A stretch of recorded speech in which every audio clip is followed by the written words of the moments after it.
Samajwadi party और उनके मुखिया प्रदर्शन नहीं कर रहे थे, वो नौटंकी कर रहे थे। समाजवादी पार्टी और उनके मुखिया का जो असल वक्तव्य है वो ये है कि नहीं, हम धरना प्रदर्शन करेंगे, अपने रोड पर करेंगे, अपने तय सड़क पर करेंगे, उसी रास्ते से जाएंगे और फिर जाकर हम चर्चा में शामिल होंगे या मुद्दा उठाएंगे। क्या वाकई ये मुद्दे उठाने जैसा कुछ दिख रहा है या फिर ये सिर्फ शोबाजी है, मीडिया में सुर्खियां बनना?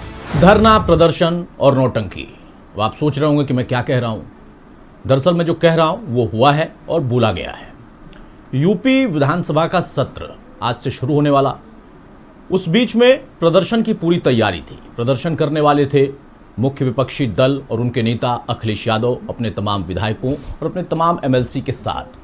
प्रदर्शन के लिए अनुमति की बात कही गई थी, लेकिन अनुमति उन्होंने नहीं ली। ये कहा गया पुलिस अधिकारियों की तरफ से। बार बार अनुरोध किया था पुलिस ने कि आप अनुमति ले सकते हो और जहां पर कोर्ट ने तय किया आप वहां प्रदर्शन कर सकते हैं। लेकिन अखिलेश, जो कि अपने एक जिद्दी मिजाज के लिए जाने जाते हैं और राजनीति में तमाम तरह की चीज़ें होती हैं, तो वो उसी अंदाज में निकल पड़े अपने तमाम विधायकों को लेकर, अपने तमाम एमएलसी को लेकर सपा मुख्यालय से। और वो चाहते थे कि वो पैदल पदयात्रा करते हुए जाएं विधानसभा तक और फिर उसके बाद सत्र में वो शामिल हों, लेकिन पुलिस ने अनुमति नहीं दी।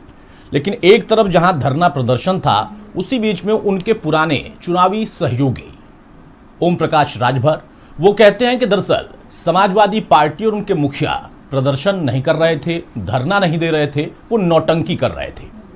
इस बीच में आप समझिए कि जो सियासत है वो किस तरीके से बदलती है। सियासी अंदाज कब बदल जाएगा, सियासी मिजाज कब बदल जाएगा और आरोप प्रत्यारोप कैसे लगने लगेंगे, ये कहीं से तय नहीं हो सकता। कल तक कह रहे थे कि हम दोनों मिलकर सरकार बनाएंगे, अब चूंकि स्वतंत्र हो गए हैं सुभाषपा के प्रमुख, तो वो कहते हैं कि सपा नौटंकी करती है। नौटंकी शब्द जो है अपने आप में बहुत कुछ कहता है। अब यहां सोचना होगा अखिलेश को, ये जरूर सोचना होगा कि आखिर उनके जो साथी हैं, जब तक उनके साथ रहते हैं तब तक तो सब मीठा मीठा, लेकिन जब वो चले जाते हैं तो फिर उसके बाद सब खट्टा खट्टा। दूसरा पहलू भी मैं आपको बताता हूं उसका कि आखिर ये क्यों हो रहा है। अखिलेश जितने भी गठबंधन अब तक कर पाए हैं, जितने भी गठबंधन उन्होंने किए, छोटे दल से बड़े दल से, हर जगह पर उनको झटका लगा या उन्होंने झटका बाद में दे दिया। वो चाहे राहुल गांधी हों, वो चाहे उसके बाद मायावती हों, ओम प्रकाश राजभर हों, खुद अपने चाचा शिवपाल यादव, जिनको वापस ले तो आए लेकिन फिर से स्वतंत्र कर दिया। चाचा अलग नाराज बैठे हैं, चाचा का एक दर्द भी है। शिवपाल यादव ने आज ही कहा कि दरअसल अगर इतनी ही इच्छा होती मुझे पंक्ति में आगे बिठाने की, अगली सीट दिलवाने की, कुछ चिट्ठी लिखी अखिलेश यादव ने, तो ये पहले ही वो कर चुके होते, मुझे नेता बना देते। लेकिन नेता सदन नहीं बनाया, या फिर कहें कि अगली सीट दिलाने की मंशा ही नहीं थी। अब इन तमाम चीज़ों के बीच में जो धरना प्रदर्शन है और नौटंकी है, उसको आप समझिए। खुद मुख्यमंत्री ने कहा कि आपको जो तय रास्ता दिया गया आप उस पर कर सकते हैं प्रदर्शन और चर्चा में शामिल हो सकते हैं विधानसभा के अंदर। लेकिन समाजवादी पार्टी और उनके मुखिया का जो असल वक्तव्य है वो ये है कि नहीं, हम धरना प्रदर्शन करेंगे, अपने रोड पर करेंगे, अपने तय सड़क पर करेंगे, उसी रास्ते से जाएंगे और फिर जाकर हम चर्चा में शामिल होंगे या मुद्दा उठाएंगे। अब यहां पर एक सवाल उठ जाता है कि क्या वाकई मंशा मुद्दा उठाने की है, मंशा प्रदर्शन करने की है, तो उसमें भी जनता के मुद्दों को उठाकर प्रदर्शन करना चाहते हैं, या एक हो हंगामा करने की बात जो हमेशा हमने देखा है कि जब भी विधानसभा सत्र शुरू होता है, सदन चलता है, तो समाजवादी पार्टी जमकर हंगामा करती है, विपक्ष मुद्दे उठाए, ये जरूरी है। कांग्रेस भी मुद्दे उठा रही है, उसने भी दावा किया कि हमने मुद्दे उठाए हैं जनता के, समाजवादी पार्टी भी उठाए।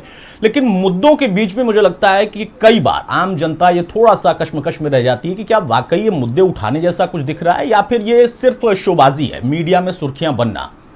अब इन तमाम प्रश्नों के बीच में एक बात सबसे प्रमुख निकल कर आती है। वो बात क्या है कि अगर इसी तरीके से अखिलेश यादव लगातार एकला चलो की रणनीति या फिर जिन लोगों को साथ लेकर आते हैं उनको छोड़कर उनके ऊपर आरोप प्रत्यारोप करेंगे, तो जो पलटवार होता है वो अखिलेश के लिए कहीं ना कहीं सवाल खड़े करता है कि अखिलेश अपने जिद्दीपन में, या फिर अखिलेश जिनका ये मानना है कि मैं अकेले ही सत्ता में परिवर्तन कर सकता हूं, क्या वो परिवर्तन करने में सक्षम हो पा रहे हैं? क्योंकि जब आपके अपने लोग जो आपके अंदर की चीज़ें जानते हैं, आपके संगठन की, आपके पार्टी के भीतर की चीज़ें जानते हैं, जब वो आपसे अलग होकर बहुत सारी बातें करते हैं, तो एक निगेटिव छवि, एक नैरेटिव सेट होना शुरू होता है आम जनता के बीच में कि हाँ, ज़रूर कुछ ना कुछ है, क्योंकि एक ही शख्स के बारे में बार बार बोला जा रहा है।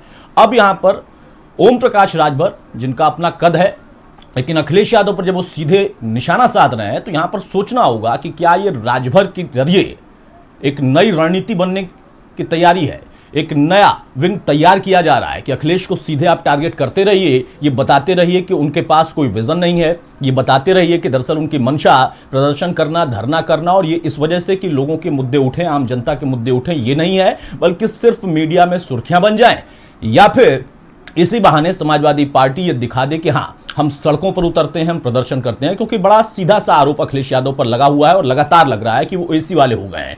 अब वो अखिलेश वो वाले नहीं रह गए जो 2012 में किसी ने देखा था और जब देखा था तो उसके बाद उनको मौका भी दिया था। अब सवाल यहां पर यह होगा कि अगर इसी तरीके का धरना प्रदर्शन चलता रहा, इससे क्या समाजवादी पार्टी को कोई फायदा हो रहा है? जब मीडिया कर्मी भी ये सवाल करते हैं तो नाराजगी का सामना उन्हें करना पड़ता है। हम लोगों को कई बार नाराजगी का सामना करना पड़ता है कि नहीं, आप तो सिर्फ बीजेपी की बात करते हैं, आप उनकी बात करते हैं, हम सबकी बात करते हैं, हम सबसे सवाल पूछते हैं, लेकिन सवाल के पीछे आधार भी तो होना चाहिए। अगर हम ये पूछें कि आप अगर प्रदर्शन करना चाहते हैं तो जो चिन्हित जगह है वहां पर करिए, तो पलटवार आता है कि बंगाल में बीजेपी ने क्या किया था। बिल्कुल सही बात है, पलटवार आना भी चाहिए, हमने वहां भी पूछा। हम ये सवाल पूछते हैं कि अगर मान लीजिए पुलिस ये कह रही है कि आप संवैधानिक संस्थानों के रास्ते वाले रास्ते पर अगर जाएंगे तो उससे पुलिस के लिए भी मुश्किल होगा संभालना। इसके पहले घटना हो चुकी है, Prashant Kumar Reddy ji law and order, आज उन्होंने कहा भी कि हमने बार बार अनुरोध किया था, लेकिन अखिलेश यादव समाजवादी पार्टी के लोगों ने अनुरोध को अस्वीकार कर दिया। वो स्वीकार कर लेते तो एक तय रास्ता है, उस रास्ते पर जाकर प्रदर्शन भी कर सकते थे, धरना भी दे सकते थे, मुद्दा भी उठा सकते थे। लेकिन संवैधानिक संस्थानों वाले जो रास्ते हैं, अगर उस रूट को आप लेकर जाएंगे कि अच्छी खासी फौज के साथ जाएंगे तो वहां पर जो अराजक तत्व हैं या फिर कुछ ऐसी घटनाएं हो जाए इसकी तैयारी में रहते हैं, उसके चांसेस बढ़ जाते हैं। इसी बात को लेकर प्रशांत कुमार ने कहा कि दरअसल अगर संवैधानिक संस्थानों के रास्ते पर जाते तो एक वाकया पहले हो चुका है कि वहां पुलिस पर ही हमला हो गया और विधानसभा के सामने गोली तक चल गई। फिर आप कहेंगे कि लॉ एंड ऑर्डर मेंटेन नहीं है। देखिए, ये वीवीआईपी इलाका है, इतने सारे वीआईपी आ रहे हैं और वहां पर इस तरीके का हंगामा हो गया या हमला हो गया या फायरिंग हो गई। तो ये सारी चीजें हैं जो कि एक जिम्मेदार व्यक्ति को समझनी चाहिए। खुद वो मुख्यमंत्री रह चुके हैं, आगे भी भविष्य में उनके पास एक लंबी उम्र है, बड़ा विकल्प बन सकते हैं वो। लेकिन अगर इस तरीके से पुलिस से वो सीधे भिड़ेंगे तो वहां पर सवाल उठेगा कि आप फिर सवाल जो पहले से उठाते रहे हैं लोग, उनको मौका दे रहे हैं। फिर सवाल का जवाब आप क्या देंगे? आप ये कहेंगे कि नहीं, हम जो चाहते हैं वही हो।